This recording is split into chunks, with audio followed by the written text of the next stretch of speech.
We are going to look at the story of Noah. I often use our as an illustration of how poorly churches have traditionally taught the Bible, particularly to kids.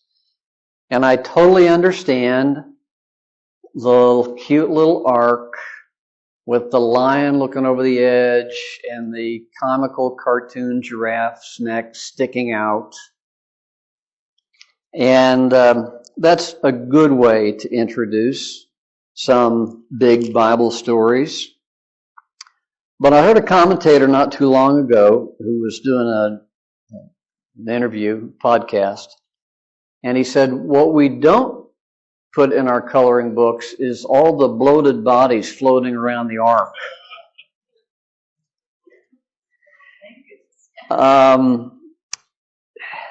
We had a lot of questions about the significance of this account, and I say account rather than story, and the theology and the historicity of it. And I don't know that I'm going to answer or even address all or most of the questions that come out of this account.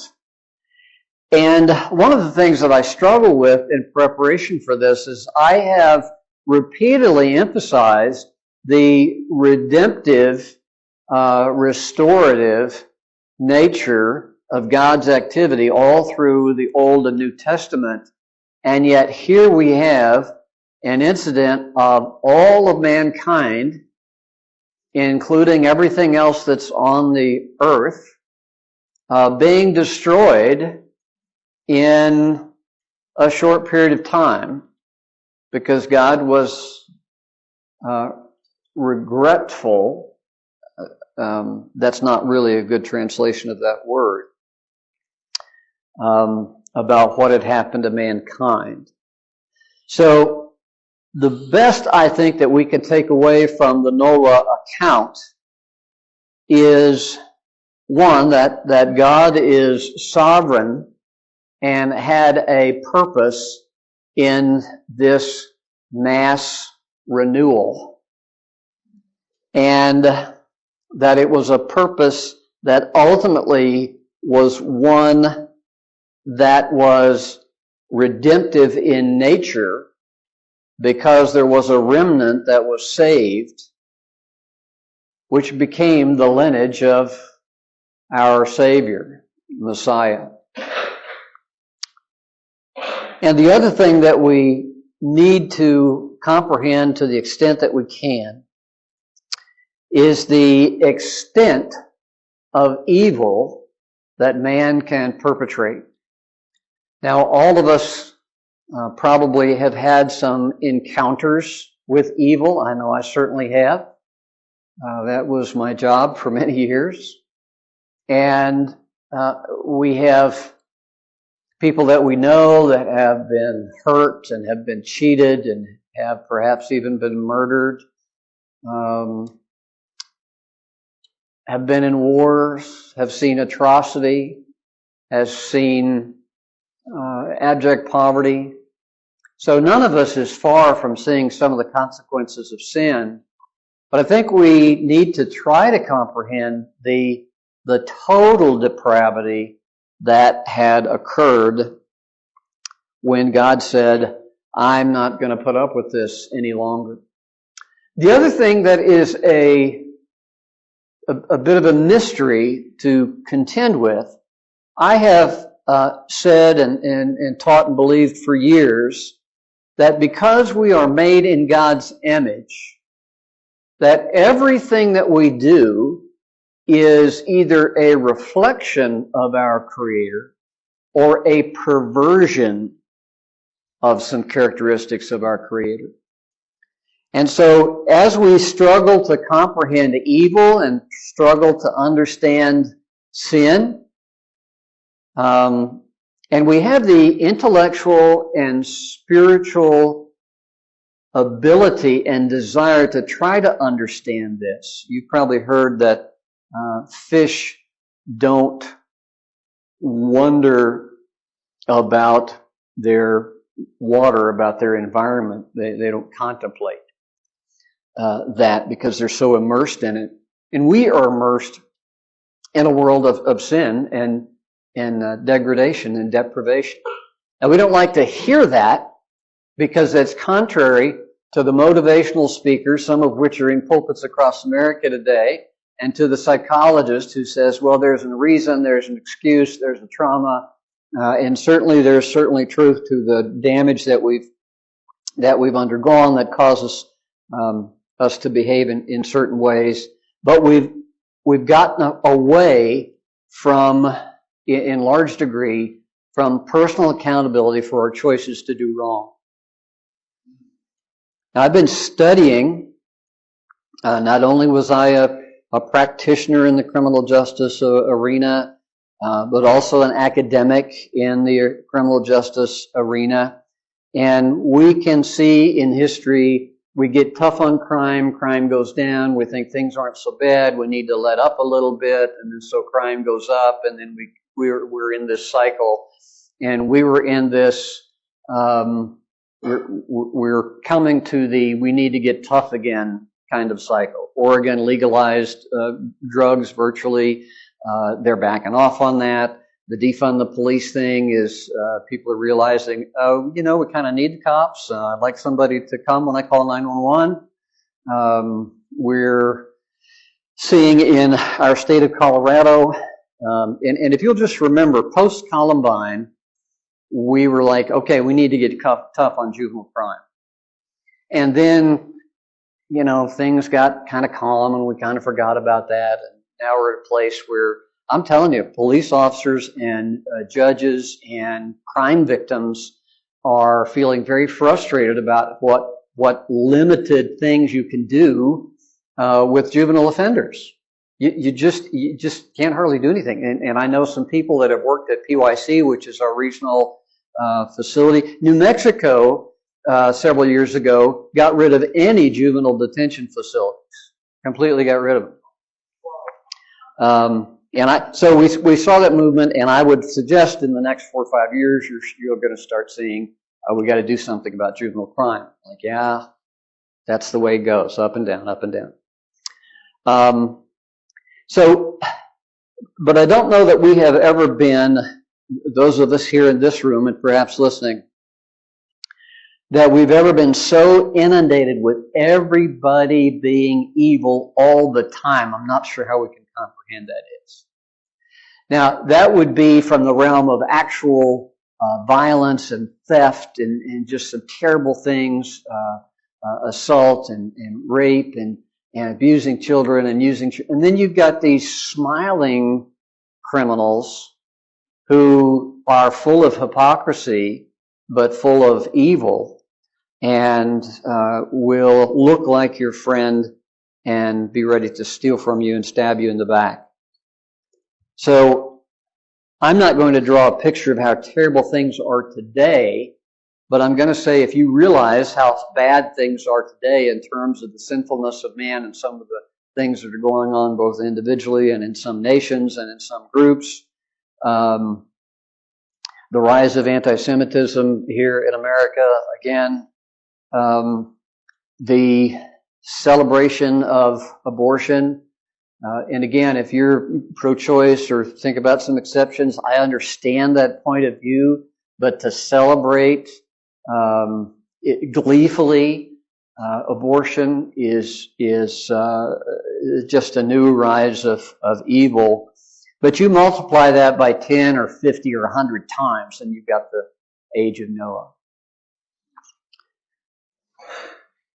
Let's take a look quickly at chapter 6 in Genesis.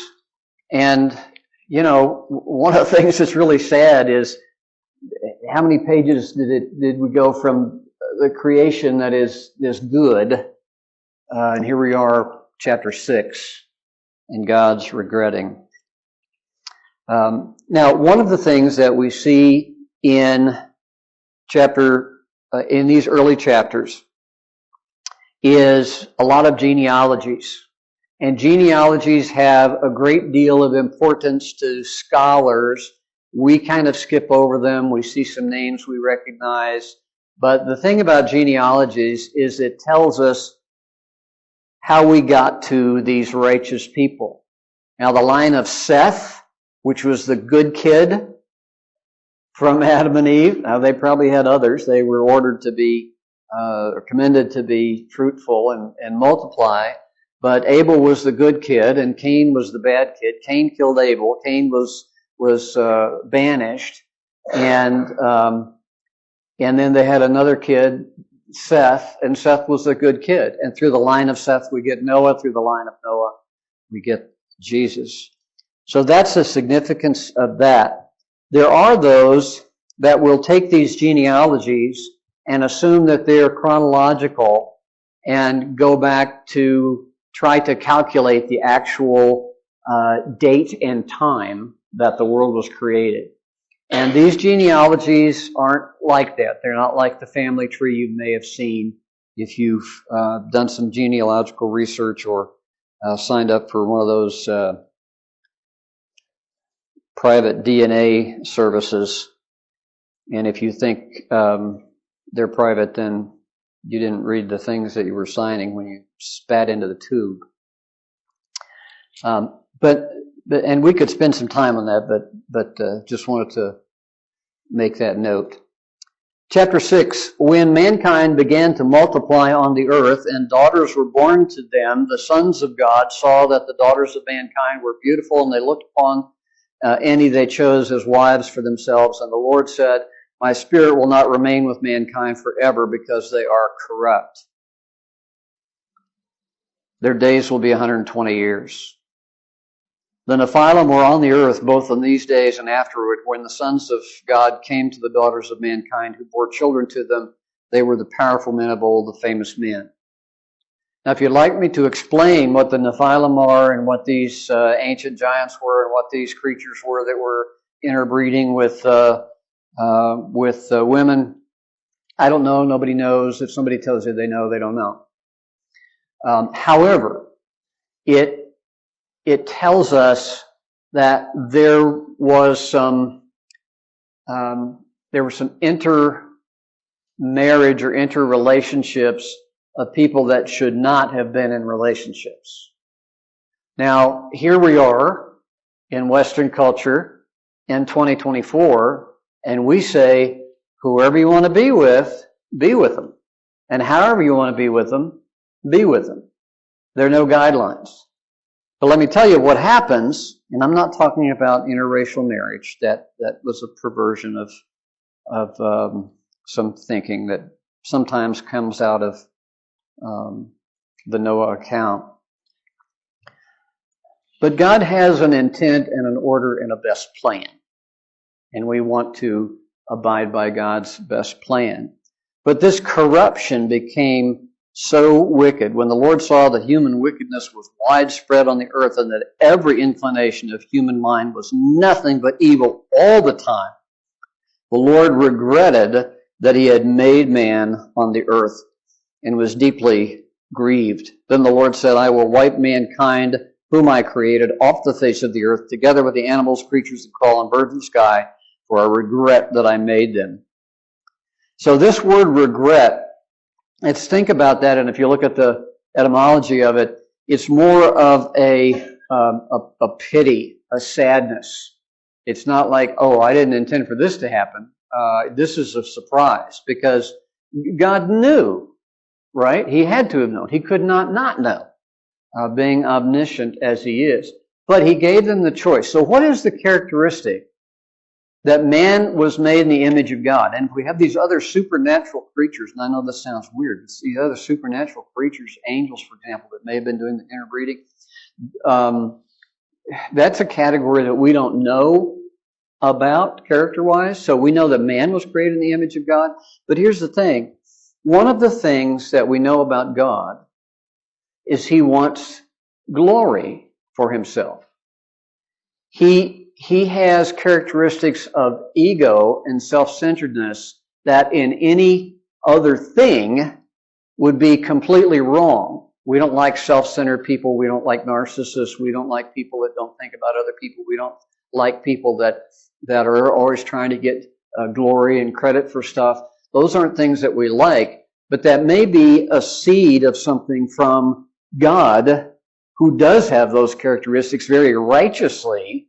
And when we talk about His glory and His will and His purpose, and to worship Him, when we pervert that and bring that into ourselves, and we worship ourselves, we seek God, little g ourselves inwardly. That's why I have a somewhat of a problem. I don't have any problem with people doing stretches and yoga, but I can't bring myself to say namaste, which means the divine in me salutes the divine in you. I can't do that as a Christian. It sounds innocuous, but the implication of that is very much a perversion of who we are in relation to God, in my view. But here we have Noah found favor with the Lord. Verse 11, now the earth was corrupt in God's sight, and the earth was filled with wickedness. God saw how corrupt the earth was, for every creature had corrupted its way on the earth. Remember, we talked about in the creation and in the garden and in the perfection when everything was good, before man used his choice to rebel, there was this great relationship that we just have a glimpse of today in our fallen world, this great relationship between man and nature and creatures. In fact, Adam interviewed all of the animals to see if they would be a good life partner for him, and found out that, they're great, but no, not quite right. So God made woman. There was no thorn. There was no difficulty in harvest. There was no worry about being attacked by animals. There was this symbiosis, this beautiful relationship. We get a little bit of that as we go out into nature and enjoy the seashore and enjoy the mountains and enjoy wildlife.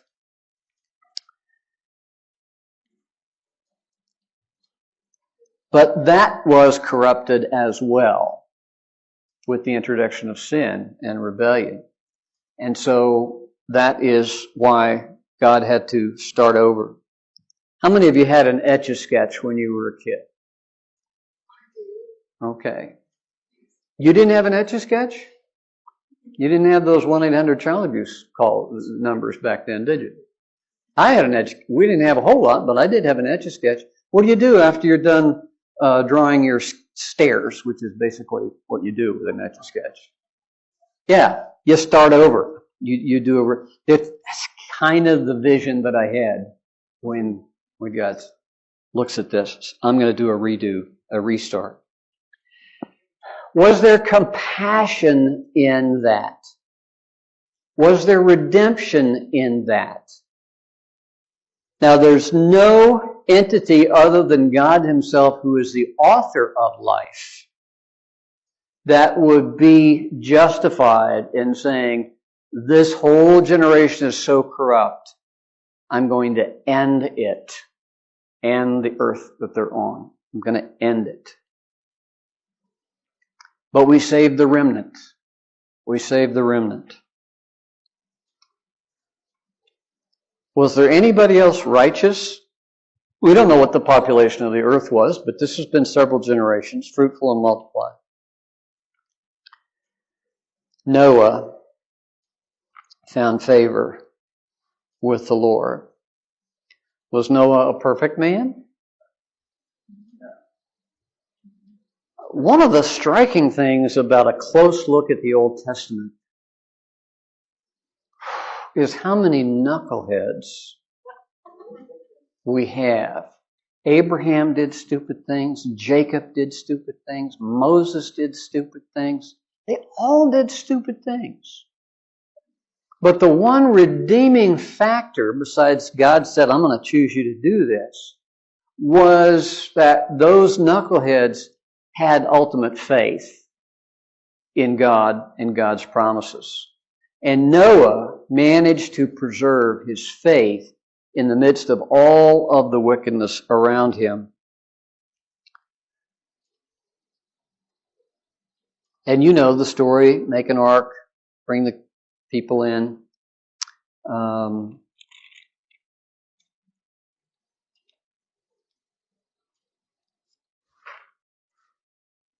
And it's important, I think, in the story, and there are a lot of details that we could examine. But how did that door get closed when Noah was inside the ark and the rain was coming down? I had always kind of envisioned a chain, and a pulley, but God sealed them in. So Noah was not the one that shut the door to those who saw the rain and began to think maybe this old coot has something after all. And again, that's another sight that we don't see in our children's coloring pages, is people desperately beating on the walls of the outside of the ark.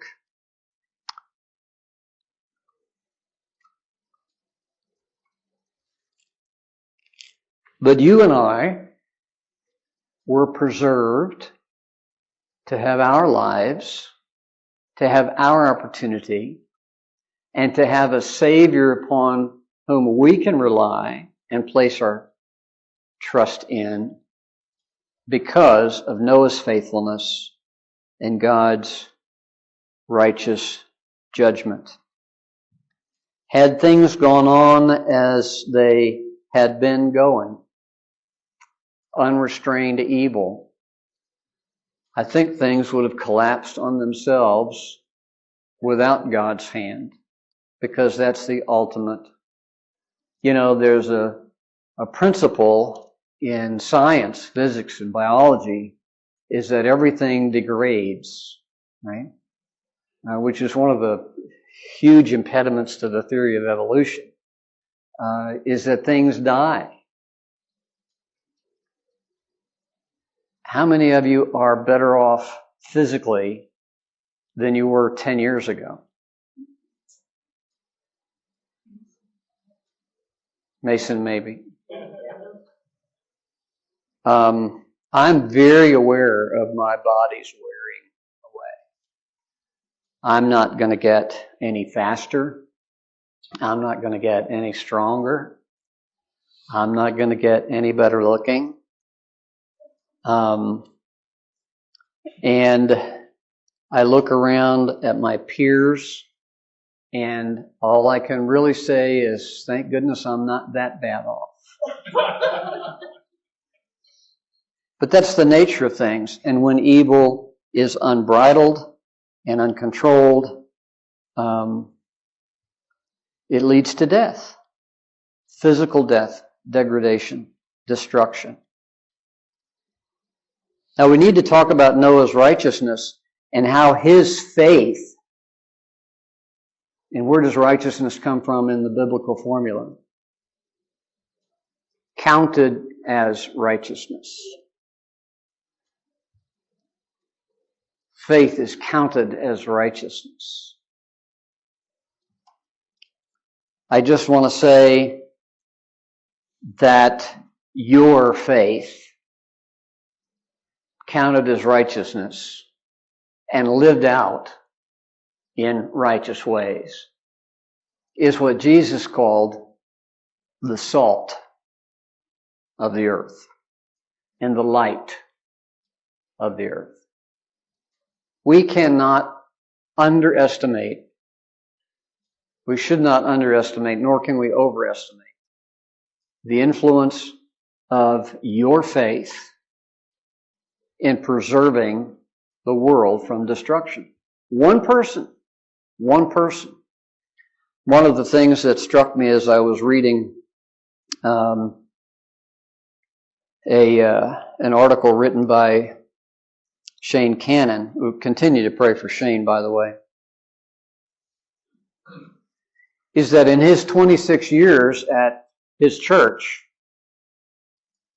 He said, I try to look not just at the growth of the congregation. They have grown. They've been in a couple of building programs. They've got 2 worship services. So they've had that measure of success. But he said, what I really like to see is the growth in individuals. And you see, that's when we talk about discipleship. That's the critical thing, because those individuals, this church is not going to create a movement, but individuals will influence lives wherever you are. You're a missionary wherever you're planted. I know that sounds trite. You've probably heard that before, but it's so true.